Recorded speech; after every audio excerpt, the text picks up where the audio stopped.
Bismillahirrahmanirrahim. I am Dawood Khan and today I am going to discuss some basic commands in Windows 10. तो चलिए शुरू करते हैं। सबसे पहले हम ये चेक करते हैं कि आया हमारा जो विंडो है ये अपडेटेड है कि नहीं। तो हम स्टार्ट पे क्लिक करते हैं, सेटिंग में चले जाते हैं और इसके बाद सिस्टम सेटिंग रिपोर्ट में चले जाते हैं और ये चेक करते हैं कि आया हमारा जो वर्जन है 1909 है कि नहीं। अगर इससे कम वर्जन है शायद इसमें इनमें से कुछ कमांड इन पे काम नहीं करेगी।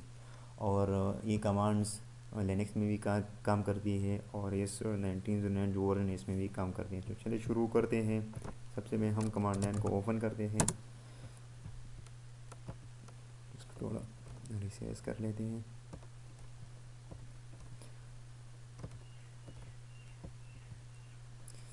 तो हमारा जो पहला कमांड है वो है whoami। इस कमांड का मतलब ये है कि हमारा कंप्यूटर कौन सा है और हम कौन से अकाउंट से लॉगिन है। सिंपली ये कमांड पहले लिनक्स में थी, अभी माइक्रोसॉफ्ट में भी आ गया, अभी नहीं कुछ साल हो गए, लेकिन असल में कमांड लिनक्स का था। जो दूसरा कमांड हम है हमारा pwd प्रिंट वर्किंग डायरेक्टरी। हमारा कौन सा करंट डायरेक्टरी है जिसमें हम खड़े हैं, जिसमें हम काम कर रहे हैं, हमारा जो हमें वो डायरेक्टरी शो करो। तो ये हम सी पार्टीशन में यूज़र्स के फोल्डर दाऊद खान के फोल्डर में खड़े हैं। अगर हम कोई फाइल क्रिएट करना चाहते हैं, कोई चीज़ डिलीट करना चाहते हैं, तो ये सारी चीज़ें इस फोल्डर में जो भी है इन पे परफॉर्म होगी। जो हमारा नेक्स्ट कमांड है वो है डायरेक्टरी। इस दाऊद खान के फोल्डर में कौन सी डायरेक्टरीज, कौन से फोल्डर्स है वो हमें शो करो। तो ये सारे डायरेक्टरीज हमें इस फोल्डर में ही सारे इसने शो की हैं। इसके अल्टरनेटिव के कमांड है एलिस मीन लिस्ट। इस दाऊद खान के फोल्डर में जितने डायरेक्टरीज और इसके साथ साथ जितने फाइल्स है सारे ये शो करेंगे। तो इसमें जो फाइल्स और जो डायरेक्टरी सब जो भी है ये सारे ये शो करेगा। इसके बाद हमारा जो कमांड है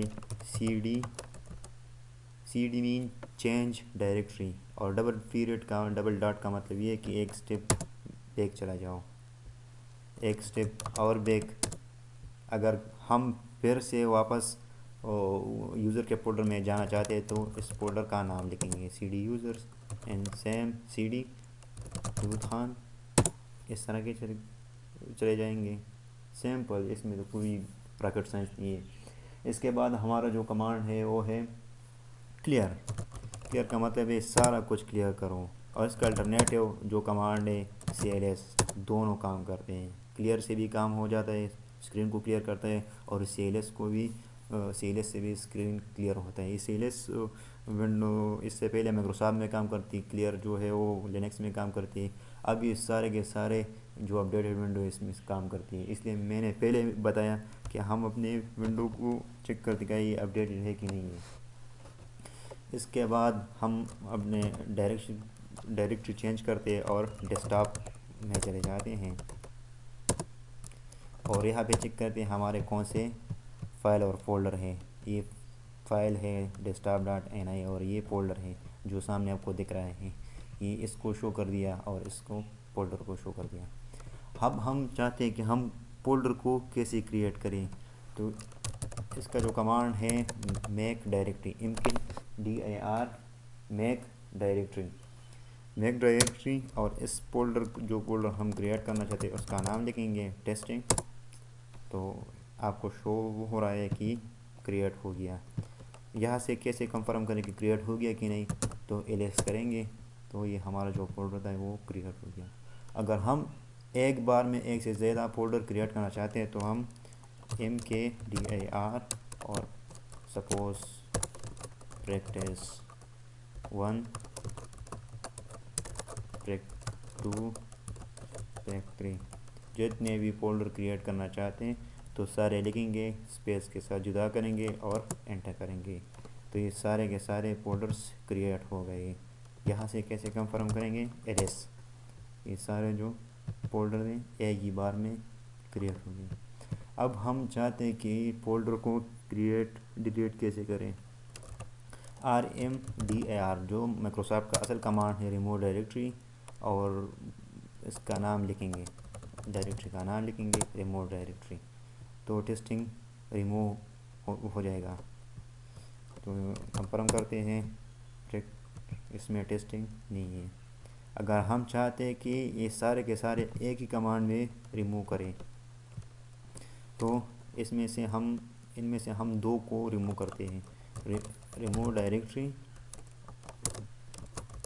tract1 tract2, इनको हम रिमूव करते हैं। इनमें से दो रिमूव हो गए, इसको यहाँ से कंफर्म कर लेते हैं, दोनों को दोनों एक ही कमांड में रिमूव हो गए हैं। अब हम इसके रिमूव करने के लिए दूसरे लिए एक कमांड है rm remove -rf, और इसके बाद tract3। rf का मतलब है रिकर्सिव फोर्स। अगर इस फोल्डर में के अंदर कोई फाइल वगैरह हो, सारे के सारे इस फोल्डर के साथ डिलीट कर देंगे। तो चेक करते हैं ls, और वो डिलीट हो गया है। इसके बाद चलिए हम फिर एक फोल्डर क्रिएट करते हैं, एक डायरेक्टरी, इस फोल्डर का नाम टेस्टिंग रख लेते हैं। ठीक है, अब हम टेस्टिंग में जाते हैं और इसमें एक फ़ाइल क्रिएट करते हैं। फाइल क्रिएट करने के लिए ये कमांड है टच, और इस फाइल का नाम लिखेंगे file01.txt फाइल। ठीक है, इरेज करते हैं तो ये फाइल क्रिएट हो गया।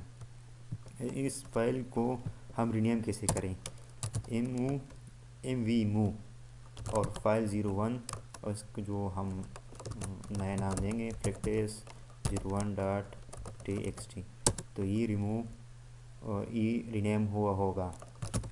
चेक करते हैं practice01।